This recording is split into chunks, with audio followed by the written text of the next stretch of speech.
Hi, this is Lisa from Loops Needlepoint. Today I'm going to demonstrate for you a variation of the cross stitch. As with all cross stitches, we're going to be working with X's as our stitch base, and here we're going to be overlapping them to give this nice braided effect.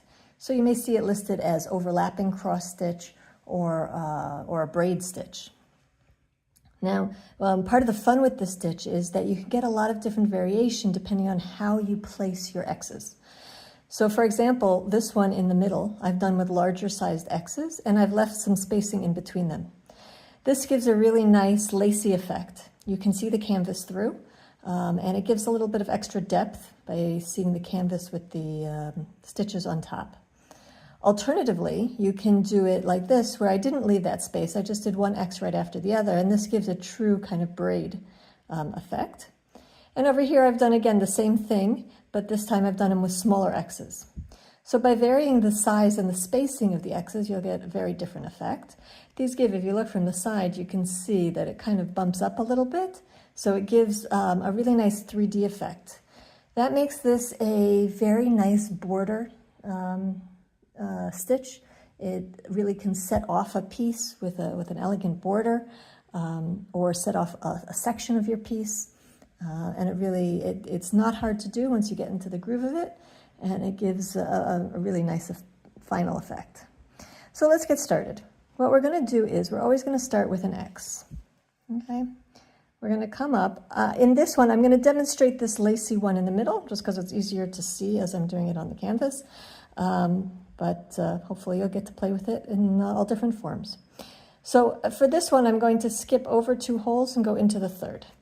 Now I'm always working exactly on the diagonal, so you want to make sure that you're getting your X's to be equal.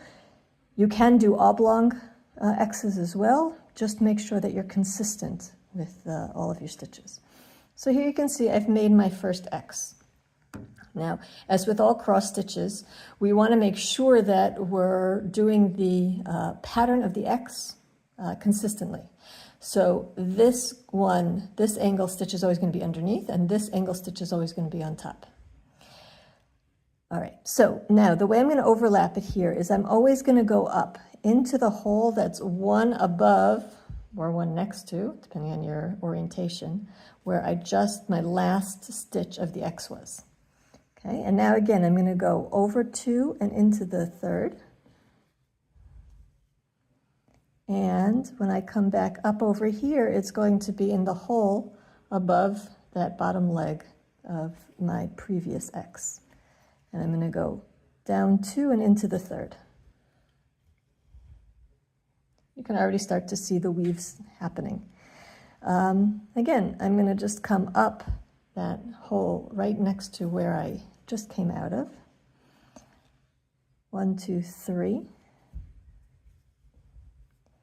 And again, up here, and 1, 2, 3.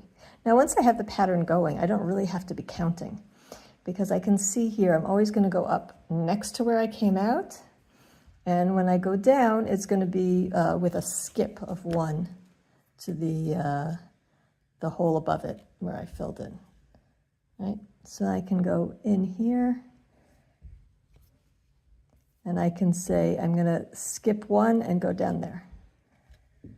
And it becomes pretty easy once you get the pattern going, as long as you remember to stay on the diagonal. But it moves quickly and really gives a very elegant look. And there you go. Oops, sorry, knocked the camera. But I hope you get the idea and you have fun with this stitch. You can vary it. Here I've done it all in one color. You can try it with thicker or thinner threads. You can try even doing one side in one color, one side of the X in one color and one side in another. There's just a lot of variations you can do and have a lot of fun with it. Enjoy!